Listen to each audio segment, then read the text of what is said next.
And joining us now is former commander at the Tel Nof Air Force Base and former combat pilot at the Israeli Air Force, Brigadier General Reserves Israel Relik Shafir. Thank you for joining us. Hello. So reports are showing that Israel intends to acquire more fighter jets from the United States, including helicopters, planes, and more. What do we know about this? Well, this has been in the making for quite a while, renewing the fighter jet community in F-35s, which come at the expense of the older F-16s and F-15, and modified F-15, as you just mentioned, in lieu of the older F-15s that have been with us since the 1970s. This will provide the Air Force with a force multiplier. Just as an example, the F-35 is actually an intelligence and reconnaissance aircraft, which is also able to deliver munition, which means it doesn't need ground or other airplanes to provide it with targets, as its radar is an advanced radar that can pick, let's say, a tank or other vehicles from dozens of miles away and understand where it's heading, and then direct firepower towards that target. So that is a force multiplier if you compare it to the older F-16s. We also mentioned attack helicopters, Apaches of the newer types.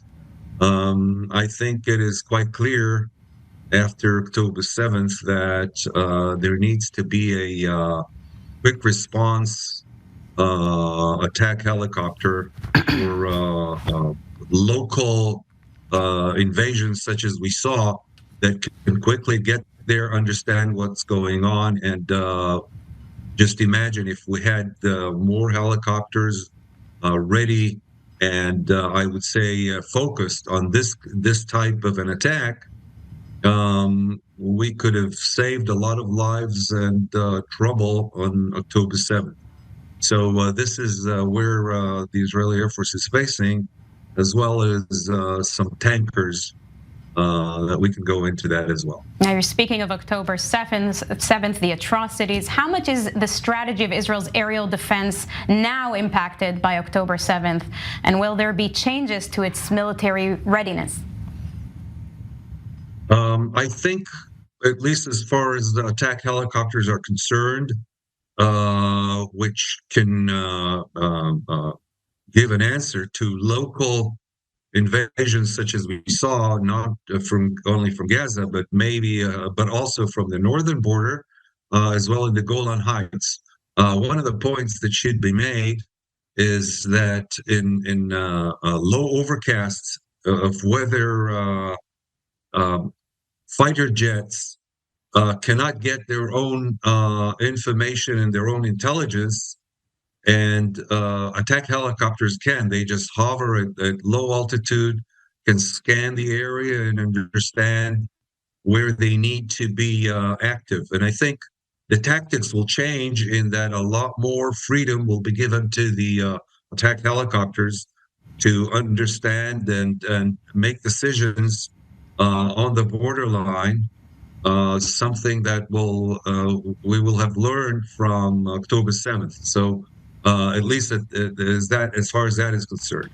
The other airplanes can give answers to attacks from not only the border areas, but further away, like Iraq or even Yemen, providing their own intelligence and data by their radars. Now, to which degree would these new planes be able to target or reach, say, Iran's nuclear facilities? They will definitely be able to do that, but I think these are things that have been with us for a while, and we understand that attacking the nuclear sites in Iran doesn't just take a one-time shot of fighter power. but it needs air supremacy and continuous, I would say, attack on these targets.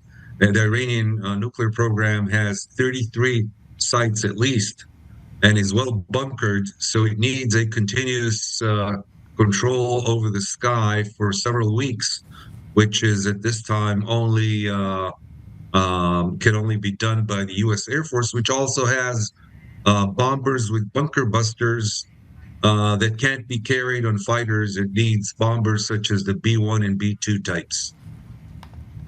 Okay, Israel Relik Shafir, thank you very much for your input.